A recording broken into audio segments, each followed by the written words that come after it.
Hi, I am Ameya Prabhu, and I will be presenting our work, Rapid Adaptation and Online Continual Learning. Are we evaluating it right? Let's dive in.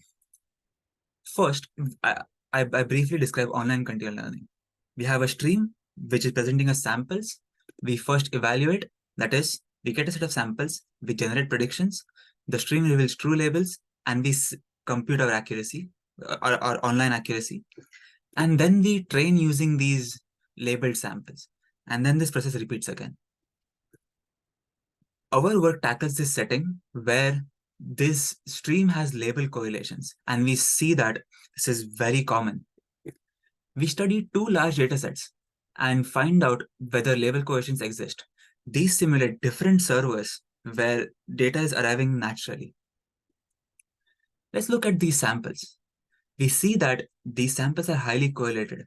It is as if someone took multiple photos and uploaded all of them, and this is very common in real world. Our hypothesis is that these label correlations really impact online learning performance and makes them select really bad classifiers. We evaluate this by first testing a blind classifier. A blind classifier is something which does not see any images, but sees only the past labels and predicts the most common label. We see that a blind classifier has highly non-trivial performance. This means that even it can exploit label correlations, and this quantifies the degree of label correlations present.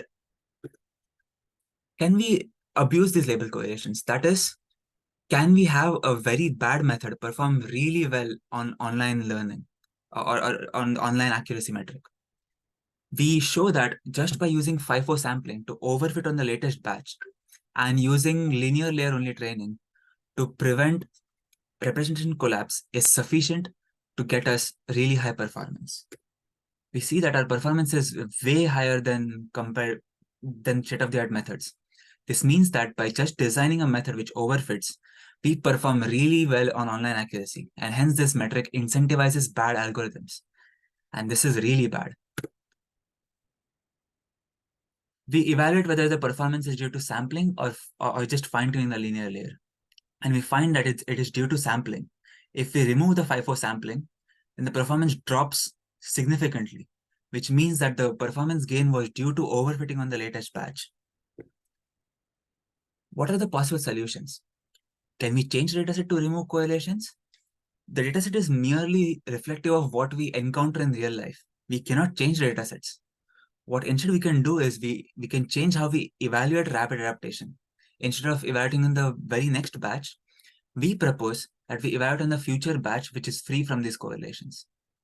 And this will give us algorithms which reliably evaluate rapid adaptation without falling into this trap of correlations. How do we compute how near in the future to look? We say that we should delay the evaluation until the blind classifier drops to random.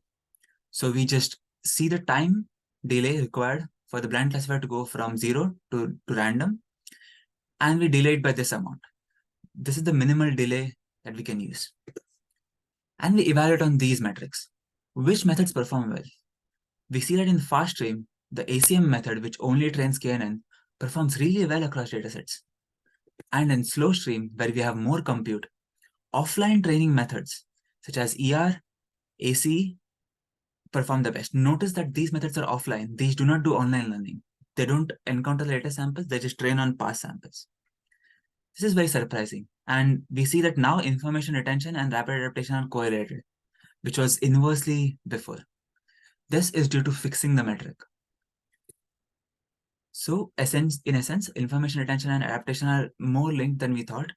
And in fast stream, simple baselines outperform advanced OCL methods. Thank you.